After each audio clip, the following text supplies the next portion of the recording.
निरंजनी अखाड़े के पीठाधीश्वर आचार्य महामंडलेश्वर स्वामी कैलाशानंद गिरी जी की शिष्या हर्षा रिचारिया प्रयागराज महाकुंभ में खूब चर्चा का सबब बनी हुई हैं। उन्होंने महाकुंभ के पहले अमृत स्नान में भी हिस्सा लिया, साथ ही साथ वो शाही रथ पर भी बैठी हुई थी, तब से वो और ज्यादा सुर्खियों में हैं।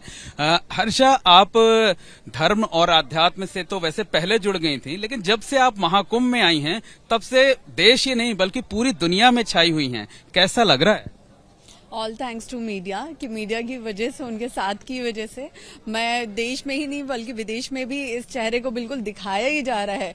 तो और सबसे बड़ा जो मैं शुक्रगुजार हूँ वो उत्तर प्रदेश सरकार की, हमारे जो उत्तर प्रदेश मुख्यमंत्री हैं सीएम योगी आदित्यनाथ जी और उसके साथ ही टूरिज्म मिनिस्टर जयवीर सिंह जी, जिनकी वजह से ये पूर्ण भव्य महाकुंभ यहाँ पे आयोजित किया जा रहा है इतने बड़े लेवल पे, जहाँ पे करोड़ों की संख्या में श्रद्धालु आएंगे, देश से ही नहीं बल्कि विदेश से। उसका मैं हिस्सा बन पाई हूँ और ये कुंभ ने कहीं ना कहीं मुझे एक अलग पहचान दे दी है। ये बताइए कि आपने दीक्षा ले ली थी, आप जैसे नागा सन्यासी जो है वो जटाएं रखते हैं, उस तरीके की जटाएं रखी हुई हैं, लेकिन कल सबसे पहला इंटरव्यू एबीपी न्यूज ने आपसे किया था और जब हमने साध्वी के तौर पर आपका परिचय कराया तब आपने एतराज जताया था। आपने कहा कि सन्यास लेने के बाद फिर वो गृहस्थ जीवन नहीं जी सकता, शादी नहीं कर सकता, तो क्या कुछ तय कर पाई या अभी भी दुविधा है?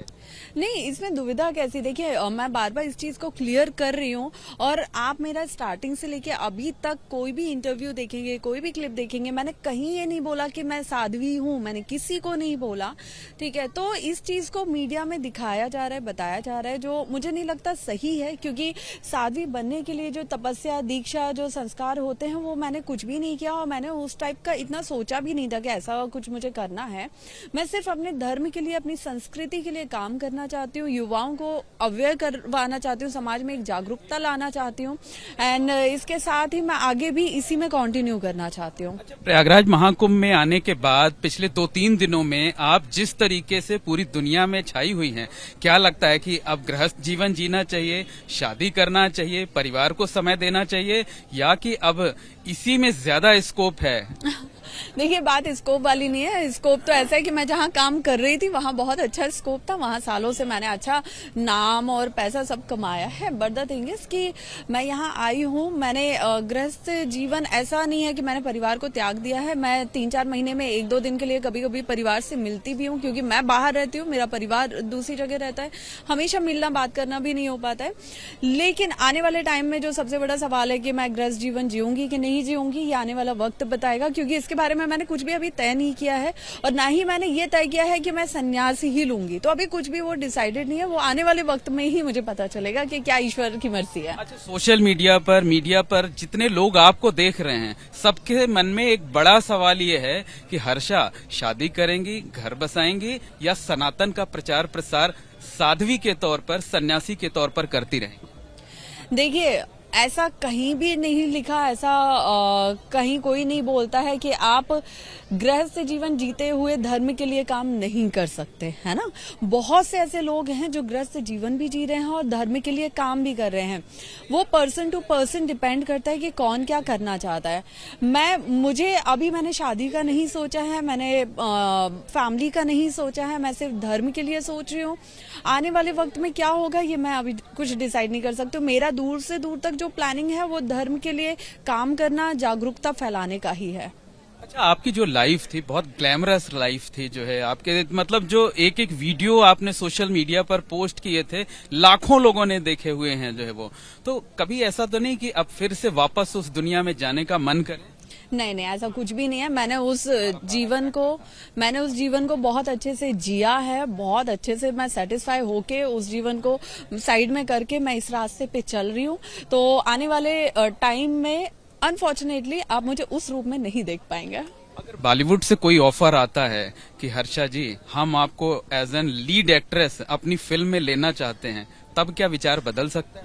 देखिए, सबसे बड़ी बात कि अब मेरी जिंदगी के बहुत सारे दायरे हो गए हैं, ठीक है, कि मुझे क्या करना है और क्या नहीं करना है। मेरा एक टाइम होता है जो मैं अपनी पूजा को भी देती हूँ, अपनी साधना को भी देती हूँ, अपनी रीडिंग को भी देती हूँ, अपने योगा को भी देती हूँ, हर चीज को मैं टाइम देती हूँ। उस दायरे में रहते हुए मॉडर्न कल्चर को साइड में करते हुए जहां जहां सनातन धर्म को, सनातन संस्कृति को मैं आगे ला सकती हूँ, उस जगह पे मैं काम करूंगी। जैसा कि मैंने आपको बताया कि मेरा एक ही मोटिव है, सनातन धर्म और सनातन संस्कृति को आगे बढ़ाना। मुझे इससे पथ प्रतीक बिल्कुल भी नहीं होना है। अच्छा, एक आपका जो है सोशल मीडिया पर वायरल हो रहा है कि आप लोगों को लव टिप्स भी दे रही हैं, मंत्र भी देती हैं।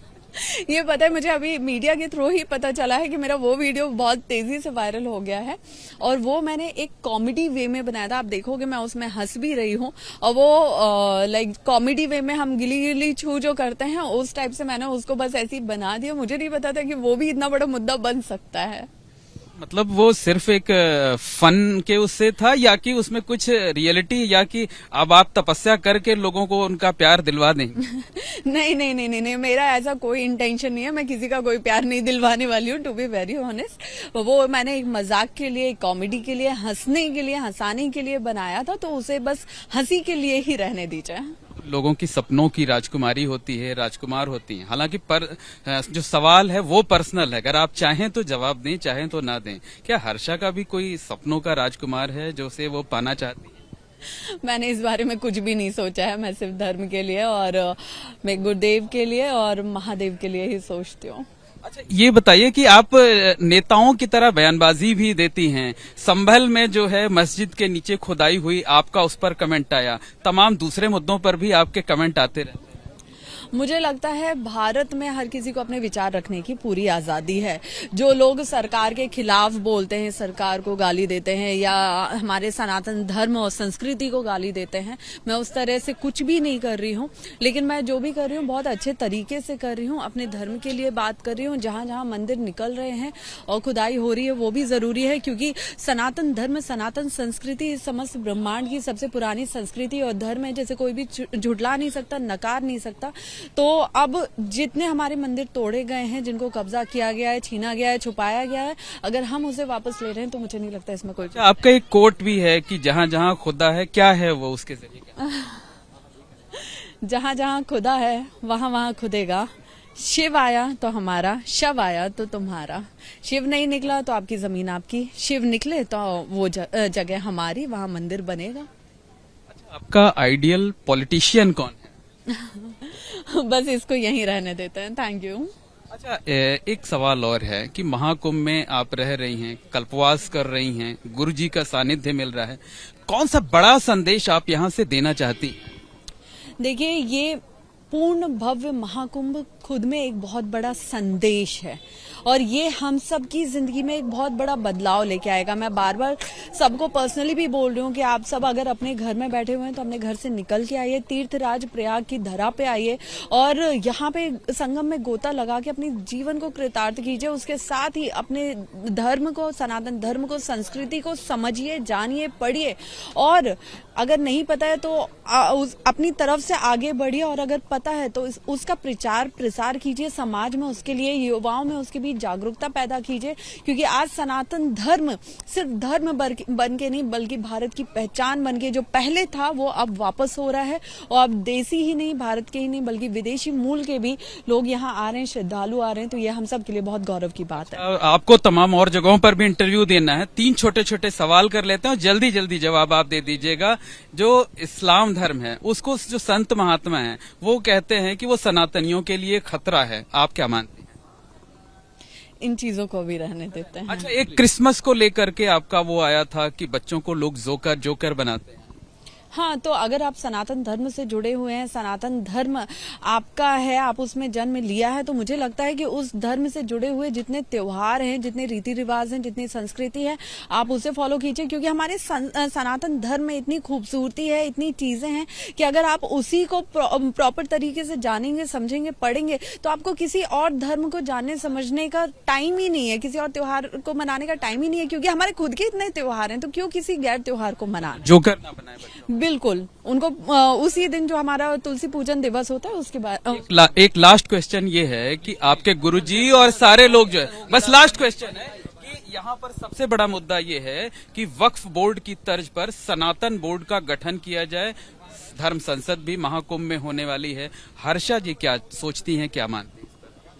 देखिए धर्म संसद होना चाहिए, सनातन धर्म बोर्ड का गठन होना चाहिए, ये बहुत ज्यादा जरूरी है, जहाँ पे सनातन धर्म से जुड़े हुए हर मुद्दे पे विचार विमर्श हो, फैसले लिए जाएं, और ये हम सब सनातनियों के लिए बहुत ज्यादा जरूरी है, तो ये होना चाहिए। बहुत बहुत धन्यवाद हर्षा। तो हर्षा रिचारिया ने एक बार फिर से जो है एबीपी न्यूज से एक्सक्लूसिवली बातचीत की है, अपनी पर्सनल लाइफ को लेकर बातचीत की है, शादी को लेकर बातचीत की है, संभल में हो रही खुदाई पर बातचीत की है, और साथ ही साथ राजनीति पर बात की है और धर्म पर बात की है, भविष्य के बारे में बताया है, और हर मुद्दे पर खुलकर उन्होंने बेबाकी से अपनी बात रखी है। उन्होंने साफ तौर पर कहा है कि वो धर्म और आध्यात्म के क्षेत्र में कदम रख चुकी हैं, सनातन धर्म का प्रचार प्रसार करेंगी, और अगर बॉलीवुड से भी अब कोई ऑफर आता है तब भी वो उसे स्वीकार नहीं करेंगी। गुरु जी की सेवा करेंगी और सनातन का प्रचार प्रसार करती रहेंगी।